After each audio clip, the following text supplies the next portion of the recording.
Havia um homem que vivia em uma cidade cheia de barulho, luzes e distrações, onde tudo mudava rapidamente.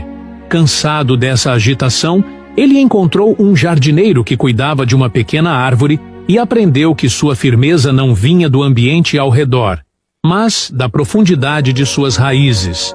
Com o tempo, o homem entendeu que, assim como a árvore, sua vida precisava estar enraizada em algo sólido para não ser levada pelos ventos das circunstâncias.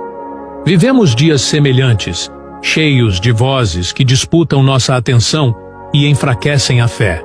Deus nos chama a buscar profundidade nele, cultivando uma vida firme em sua palavra. Pois não é a ausência de dificuldades que nos sustenta, mas estarmos bem firmados no Senhor, que nos mantém de pé, mesmo em meio às tempestades.